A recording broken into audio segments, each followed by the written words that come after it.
जैसा कि आप सभी जानते हैं, सच की हमेशा जीत होती है और हमारी एक छोटी सी प्रयास आप तक बड़ी खबर पहुंचाती है। तो स्वागत करते हैं आप सभी का STS न्यूज़ चैनल पर। आगे बढ़ने से पहले आप इस वीडियो को लाइक और चैनल को सब्सक्राइब जरूर कर ले और साथ में बेल आइकन भी प्रेस कर ले। चलिए बढ़ते हैं खबरों की।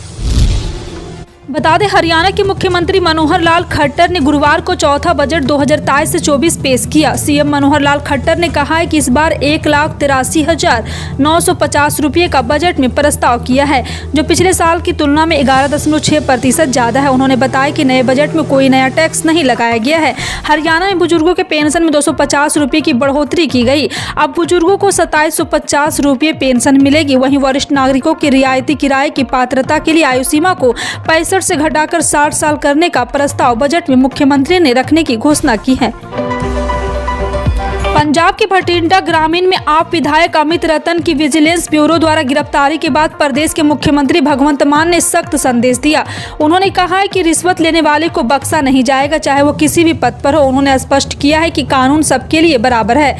भगवंत मान ने कहा है कि रिश्वत किसी को भी किसी भी सूरत में बर्दाश्त नहीं की जाएगी। जनता के टैक्स के पैसे का इस्तेमाल करने वाले के लिए कोई रहम या दया नहीं है। कानून सबके लिए बराबर है।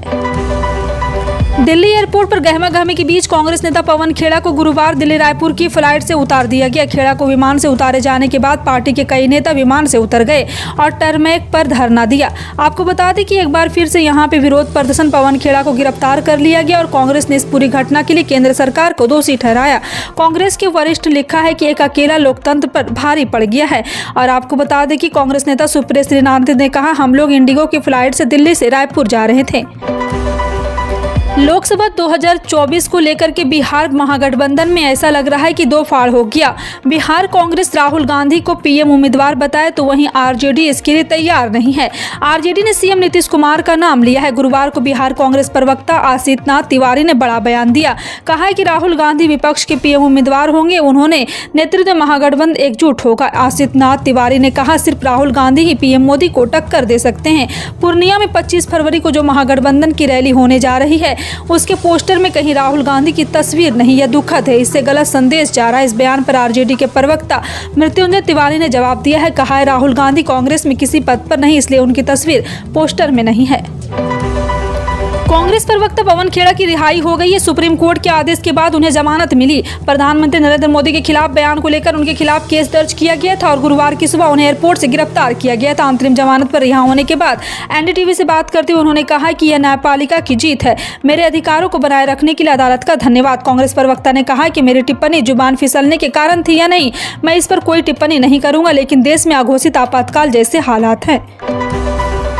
प्रवर्तन निदेशालय ने दिल्ली आबकारी नीति में कथित अनियमितताओं से जुड़े धन शोधन के मामले में मुख्यमंत्री अरविंद केजरीवाल के पीए विभव कुमार से बृहस्पतिवार को पूछताछ की। अधिकारियों ने बताया कि कुमार ने यहां संघीय जांच एजेंसी के समक्ष बयान दर्ज कराया और जांचकर्ता ने धन शोधन रोकथाम कानून प्रावधान के तहत उनका बयान दर्ज किया। ऐसा माना जा रहा है कि उनसे अदालत के समक्ष ईडी के उन आरोपों के संबंध में पूछताछ की गई। दिल्ली के मुख्यमंत्री मनीष सिसोदिया, विभव कुमार समेत कम से कम 36 आरोपियों को कथित घोटाले में हजारों करोड़ रुपए की रिश्वत के सबूत छिपाने के लिए 170 फोन नष्ट किए जाने का इस्तेमाल किया गया। दिल्ली नगर निगम को नियंत्रित करने वाले स्टैंडिंग कमेटी के चुनाव का सदन में 24 घंटे की लड़ाई के बाद शुक्रवार तक के लिए स्थगित कर दिया गया। आरोपी की भाजपा के मेयर पद के उम्मीदवार ने आप सदस्यों के साथ झड़प के दौरान माइक्रोफोन को तोड़ दिया था। जी हां, आपको बता दें कि यहां पर एक बार फिर से प्रदर्शन जारी है और साथ ही साथ ये भी कहा जा रहा है कि इस चुनाव में दिल्ली के नए महापौर, उप महापौर और स्थायी समिति के सदस्यों का चुनाव करने के लिए बुधवार को विधानसभा में पार्षदों के एकत्र होने के तुरंत बाद अराजकता फैल गई। पंजाब के राज्यपाल बनवारी लाल पुरोहित और मुख्यमंत्री भगवंत मान के बीच चल रहा घमासान और तेज हो गया है। राज्यपाल पुरोहित ने एक बार फिर मुख्यमंत्री मान के नाम एक पत्र लिखा है। उसमें कहा है कि आपने मेरे पत्रों का जवाब ट्विटर और पत्र के माध्यम से दिया। यह जवाब बेहद अमर्यादित और असंवैधानिक है, इसलिए मैं इस मुद्दे पर कानूनी राय लूंगा। राज्यपाल ने आगे कहा है कि 3 मार्च से शुरू हो रहे विधानसभा के सत्र को बुलाने से पहले मैं इस मुद्दे पर कानूनी राय लूंगा। बता दें, कैबिनेट ने 3 मार्च को विधानसभा का सत्र बुलाने का निर्णय लिया है। बिहार सरकार मंत्री एवं लालू यादव के बेटे तेज प्रताप सिंह ने गुरुवार को केंद्रीय गृह मंत्री अमित शाह पर तंज कसा और सलाह भी दी है। तेज प्रताप ने कहा, गृह मंत्री को साइकिल चलानी चाहिए, इससे मोटापा कम होगा। केवल पोस्टर लगाना बिहार आने से कुछ नहीं होगा। हालांकि इस दौरान तेज प्रताप ने केंद्रीय गृह मंत्री अमित शाह नाम तो लिया नहीं, लेकिन इशारा किया कि मोटे नेता के पोस्टर आपको दिख जाएंगे। जाहिर है अमित शाह बिहार का दौरा करने वाले हैं। उत्तराखंड सरकार ने जोशीमठ के लिए गुरुवार को मुआवजा नीति जारी कर दी। इस नीति के तहत ध्वस्त घरों के लिए 31,000 से 36,000 प्रति वर्ग मीटर की दर से मुआवजा दिया जाएगा। व्यवसायिक भवनों का मुआवजा 5 स्लैब में तय किया गया। भूमि के मुआवजे का फैसला अगली कैबिनेट में रखा जा सकता है। वहीं उत्तराखंड के जोशीमठ की तरह ही चमोली जिले के पैंगड़ गाँव में भूसंकलन और घरों में दरारें आई है और आपको बता दें कि इसके लिए मजबूर हो गए हैं। वह राहत शिविर, टीन शेड और स्कूलों में शरण ले रहे हैं। भारतीय रेलवे हर दिन अपनी सेवाओं को बेहतर करने की दिशा में आगे बढ़ रहा। रेलवे का प्रयास है कि यात्रियों की हर सुविधा का ध्यान रखा जाए। इसको लेकर लगातार रेलवे सजग है। आमतौर पर टिकट बुक कराते हैं, लेकिन कई बार अचानक कहीं जाना पड़ जाए तो ट्रेन में टिकट बुक होना असंभव हो जाता है। ऐसे में रेलवे के ऑनलाइन टिकट सिस्टम से यात्रियों की परेशानी भी हल होनी शुरू हो गई। रेलवे की हैंड हेल्ड टर्मिनल यानी कि HHT डिवाइस ये पता किया जा सकता है कि ट्रेन में जगह खाली है या नहीं। बता दें कि मनोहर लाल खट्टर ने कहा है कि आयुष्मान भारत प्रधानमंत्री जन आरोग्य योजना के तहत उन सभी परिवारों को कवरेज प्रदान करने का फैसला किया गया है जिनके परिवार पहचान पत्र के अनुसार उनकी वार्षिक आय 1.80 लाख रुपये तक है। चिरायु आयुष्मान भारत के तहत लगभग 29.93 लाख लाभार्थी परिवारों की पहचान की गई है। सोना खरीदने के बारे में सोच रहे हैं तो अब सोचिए नहीं बल्कि खरीद ही डालिए। हम ऐसा इसलिए कह रहे हैं क्योंकि गुरुवार को दिल्ली के सराफा बाजार में सोने और चांदी कीमतों में गिरावट दर्ज की गई। सोने की कीमत में नरमी आई। इसका कारण फेडरल रिजर्व और महंगाई को लेकर जताई गई चिंता को माना जा रहा। फेड बैंक के मिनट्स सामने आने के बाद गोल्ड मार्केट में कीमतों में गिरावट आई है।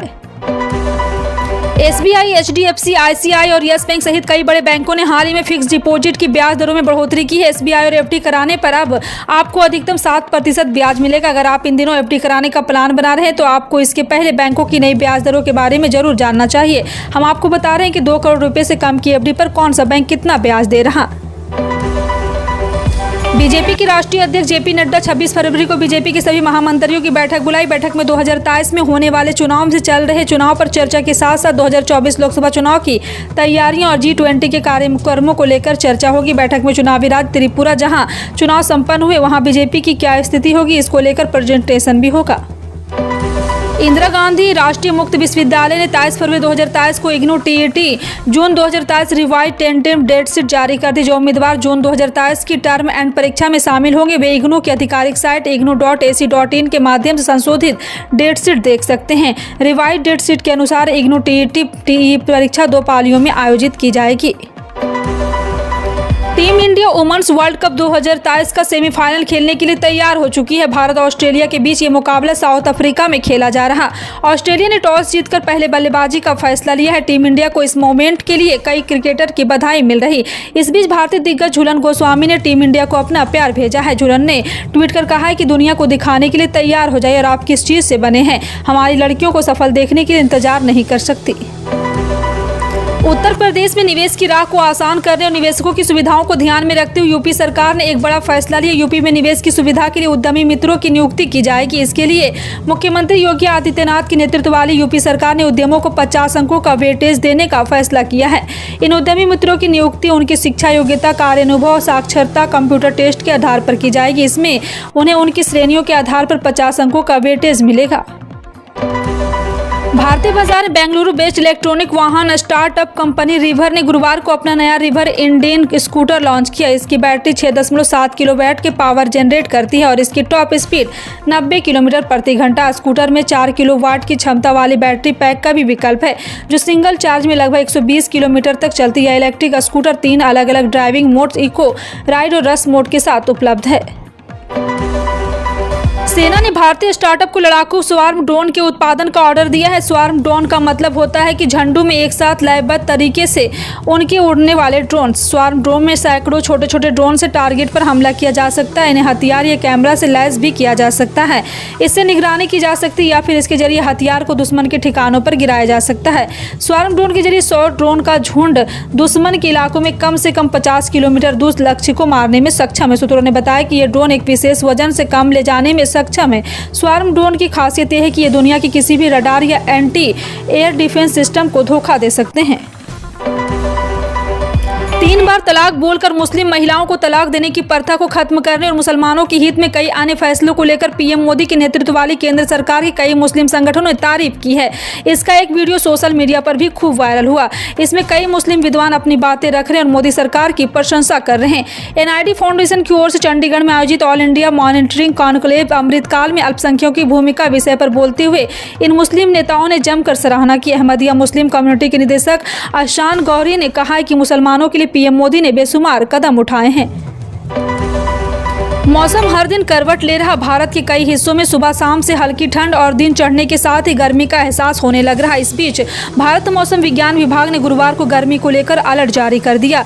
आईएमडी ने कहा है कि उत्तर पश्चिमी, मध्य और पूर्वी भारत में अगले 5 दिनों में अधिकतम तापमान सामान्य से 3 से 5 डिग्री सेल्सियस अधिक दर्ज किए जाने का अनुमान है। आपको बता दें कि देश के कई हिस्सों में पहले से ही तापमान रिकॉर्ड किया जा रहा है।